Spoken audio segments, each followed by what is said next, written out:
Hello दोस्तों, good morning. स्वागत है एक बार फिर से आप सभी का Mishra ji technical YouTube channel में। दोस्तों आज है 28 जून और आज की इस वीडियो में हम लोग बात करेंगे 28 जून 2020 के करंट अफेयर के सभी इंपॉर्टेंट करंट अफेयर के क्वेश्चंस के बारे में।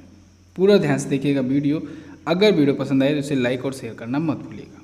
चलिए दोस्तों बात करते हैं लास्ट डे के क्वेश्चन की।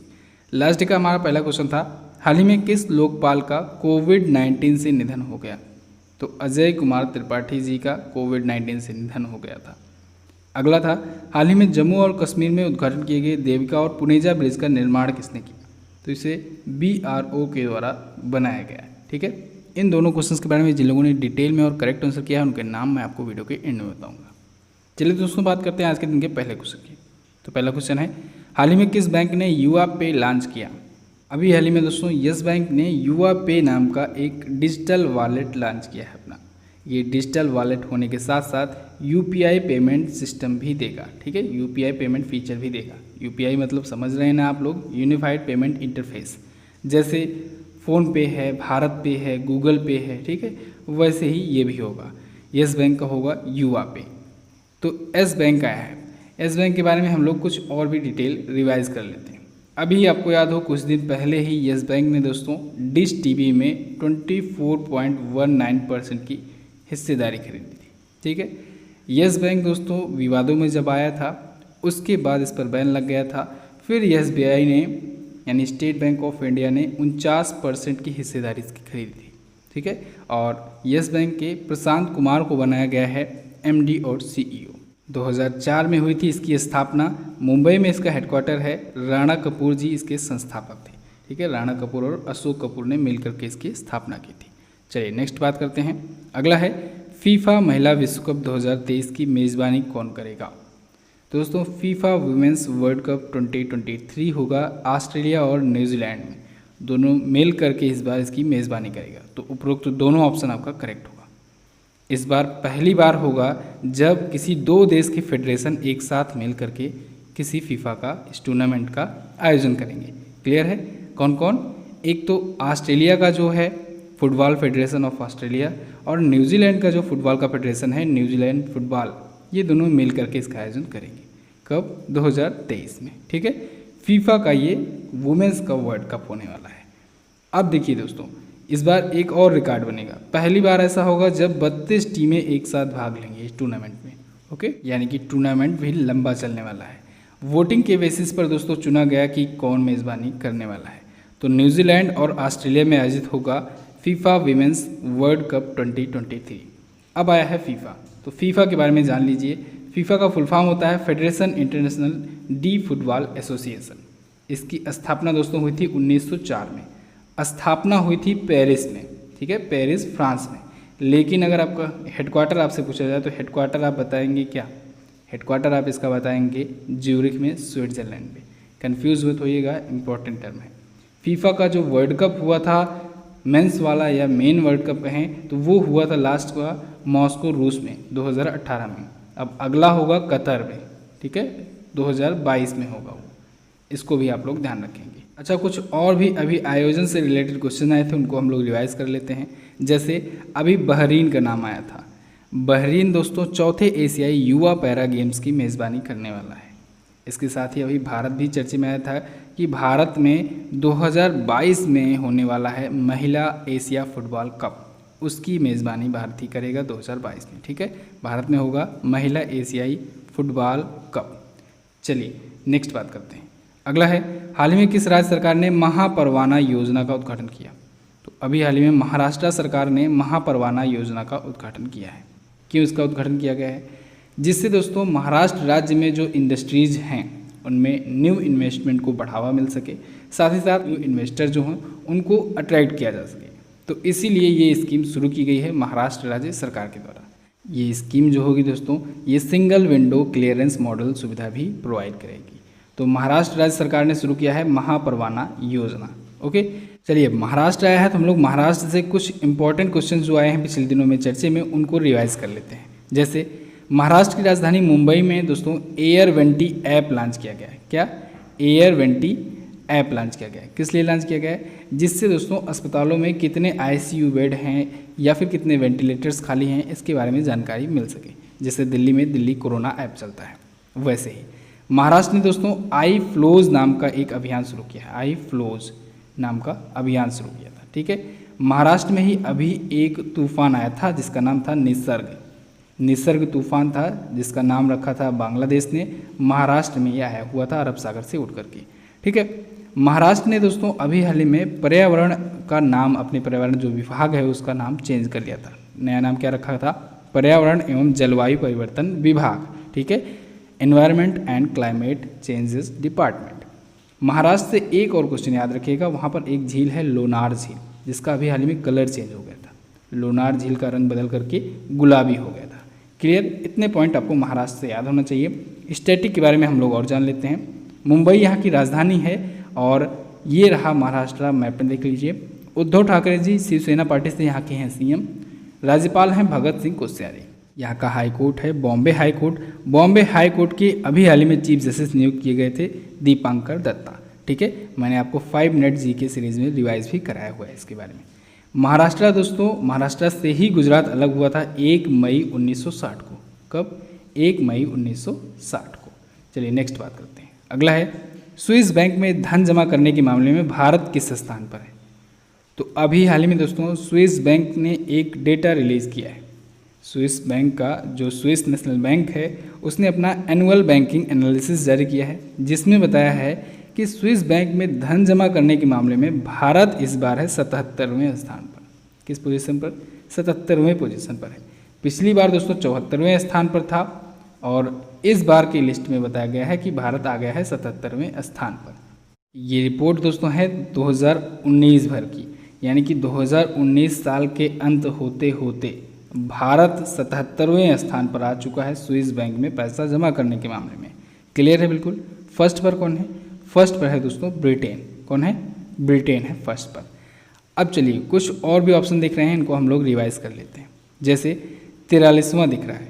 43वें स्थान से हमको याद रखना है दोस्तों कि अभी हाल ही में आईएमडी की एक रिपोर्ट आई थी जिसमें बताया गया था कि वर्ल्ड कम्पिटिटिवनेस इंडेक्स में भारत है 43वें स्थान पर। किसमें? वर्ल्ड कम्पिटिटिवनेस इंडेक्स में। 68वां स्थान आपको दिख रहा है। ये WEF की एक रिपोर्ट आई थी वर्ल्ड इकोनॉमिक फोरम की, जिसमें बताया गया था कि ग्लोबल कम्पिटिटिवनेस इंडेक्स में भारत 68वें स्थान पर है। ध्यान रखिएगा, इसीलिए मैंने दोनों ऑप्शन दिया है जिससे आप लोग को का कन्फ्यूज़न दूर किया जा सके।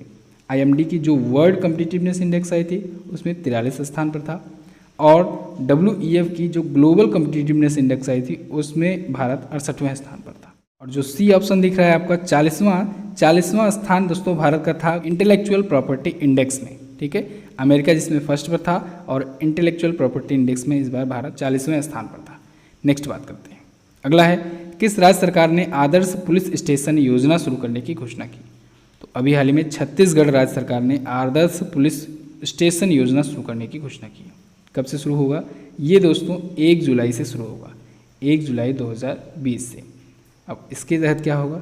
इसके तहत दोस्तों छत्तीसगढ़ सरकार द्वारा कुछ स्टैंडर्ड डिसाइड किए गए हैं। अब जो वो स्टैंडर्ड हैं यानी जो मानक हैं, अगर वो मानक कोई पुलिस स्टेशन पूरा करता है तो फिर उस पुलिस स्टेशन को अवार्ड भी दिया जाएगा, साथ ही साथ उसे आदर्श पुलिस स्टेशन भी घोषित किया जाएगा। ठीक है, इसमें कई सारे स्टैंडर्ड डिसाइड किए गए हैं पुलिस स्टेशन के लिए। तो ये अवार्ड देने की प्रक्रिया और ये योजना शुरू की जाएगी 1 जुलाई 2020 से छत्तीसगढ़ राज्य सरकार के द्वारा। चलिए छत्तीसगढ़ आया है, छत्तीसगढ़ के बारे में जान लेते हैं। नया रायपुर है यहाँ की राजधानी। भूपेश बघेल कांग्रेस पार्टी से यहाँ के हैं सीएम। इंद्रावती नेशनल पार्क ये है छत्तीसगढ़ में ही, गवर्नर है अनुसुईया उइके। छत्तीसगढ़ कहाँ पर है? ये रहा छत्तीसगढ़। ये अपना बॉर्डर दोस्तों शेयर करता है झारखंड से, उत्तर प्रदेश से, मध्य प्रदेश से, महाराष्ट्र से, तेलंगाना से, ओडिशा से और थोड़ा सा आंध्र प्रदेश से भी अपना बॉर्डर लगाता है। बात करें छत्तीसगढ़ हाईकोर्ट की तो PR रामचंद्रन मेनन जी हैं इसके chief justice, PR Ramachandran Menon ji. Next बात करते हैं। अगला है हाल ही में MSME दिवस कब मनाया गया? तो अभी हाल ही में MSME डे दोस्तों मनाया गया 27 जून को। 2017 से ही इसको मनाए जाने की शुरुआत हुई है, 2017 से ही ये मनाया जाता है। MSME डे 27 जून को दोस्तों ये मनाया जाता है वर्ल्ड लेवल पर। ठीक है, MSME का मतलब क्या होता है? इसका मतलब होता है micro small and medium enterprises. MSME से रिलेटेड क्वेश्चन दोस्तों लगातार आते रहते हैं, हमेशा आते रहते हैं। क्योंकि MSME जो है ये पार्ट जो है वो बहुत बड़ा योगदान देता है किसी भी देश की GDP में, इकोनॉमी में। जैसे भारत की अगर बात की जाए तो भारत की GDP में 29% हिस्सेदारी MSME सेक्टर से आती है। क्लियर है? चलिए इसे आप लोग याद रखिएगा, इंपॉर्टेंट है, मैंने आपको पहले भी इसके बारे में बताया है। MSME डे क्यों मनाया जाता है? जिससे दोस्तों जो ये micro small and medium enterprises हैं, यानी सूक्ष्म, लघु और मझोले आकार के जो उद्यम हैं, उनके विकास के लिए, उनको प्रोत्साहित करने के लिए और उनकी सहायता के लिए मनाया जा सके। ठीक है, ये दिन डिसाइड किया गया है। तो MSME डे मनाया जाता है 27 जून को। अब दोस्तों जून मंथ के जितने भी इंपॉर्टेंट डे एंड थीम हैं उनको मैंने आपको स्टडी मटेरियल सेक्शन में दे दिया है हमारे ऐप में। तो आप लोग MZT ऐप ओपन करके स्टडी मटेरियल सेक्शन में जाकर के आप लोग रीड कर सकते हैं, बहुत ही अच्छे से रिवाइज कर सकते हैं। अगला है विजडन इंडिया में भारत के ग्रेटेस्ट बल्लेबाज कौन बने? ग्रेटेस्ट मत समझिएगा, ग्रेटेस्ट बैट्समैन की बात हो रही है। तो अभी हाल ही में दोस्तों विजडन इंडिया ने एक पोल कराया था, एक सर्वे कराया था, और उसके अकॉर्डिंग राहुल द्रविड़ दोस्तों बन गए हैं भारत के सबसे ग्रेट टेस्ट बल्लेबाज। ये भारत के सबसे ग्रेट टेस्ट बल्लेबाज हैं। इन्होंने दोस्तों वोटिंग में 52% वोट हासिल किए। कितने? 52% वोट मिला है राहुल द्रविड़ को। सचिन तेंदुलकर को पीछे करके ये बन गए हैं इंडिया के ग्रेट टेस्ट बल्लेबाज। तो विजडन इंडिया के द्वारा ये रिपोर्ट जारी की गई थी। क्लियर है? अगला है नासा मुख्यालय का नाम किसके नाम पर रखा गया?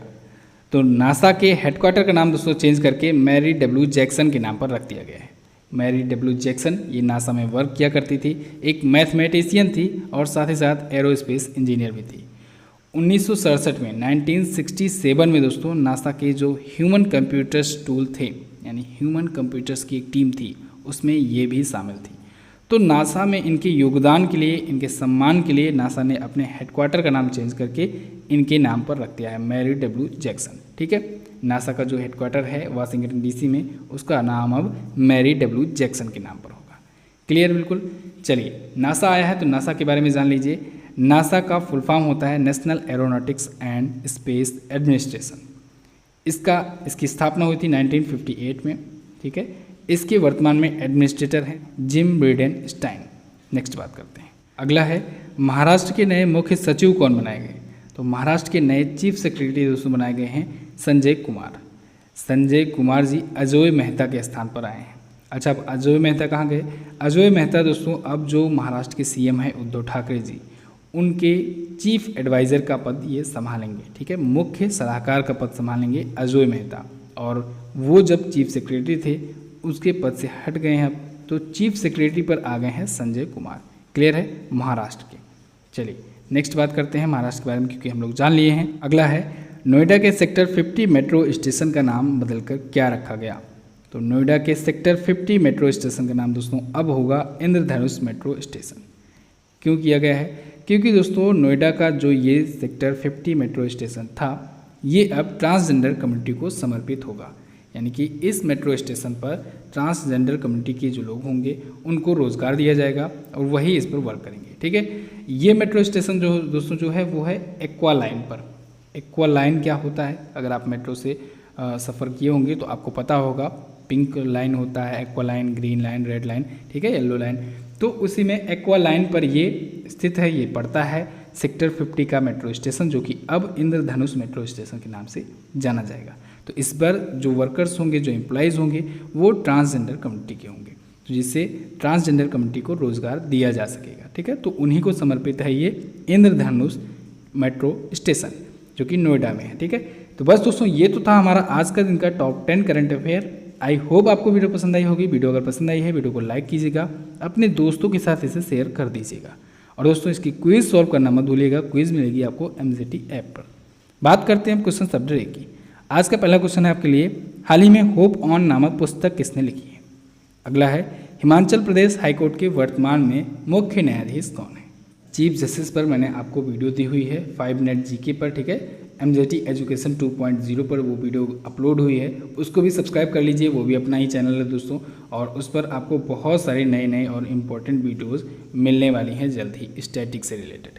चलिए बात करते हैं उन लोगों के नाम की जो लोग कल की वीडियो में डिटेल में आंसर किए थे। उनके नाम हैं प्राची शर्मा, मोहम्मद ताहिर, शुभम यादव, श्याम शेर कुमार, स्वर्णेश्वर कुमार, मनु पांडे, ज्योति पचौरी, सुरभि गुप्ता, नेहा जायसवाल, भावना सैनी, साबिर आलम, रविशंकर, हर्ष सोनी, वंदना अग्रवाल और साक्षी पांडे। तो दोस्तों इस वीडियो में बस इतना ही। कैसी लगी आपको वीडियो आप लोग कमेंट करके हमें जरूर बताइएगा। वीडियो अगर अच्छी लगी है तो लाइक करके हमारा उत्साह बढ़ाइए। साथ ही इन दोनों इंपॉर्टेंट वीडियोस को जरूर देख लीजिएगा और आने वाली वीडियोस का नोटिफिकेशन पाने के लिए सब्सक्राइब करके बेल आइकन को जरूर दबाएं। मिलते हैं किसी अन्य वीडियो में, तब तक के लिए नमस्कार, जय हिंद, वंदे मातरम।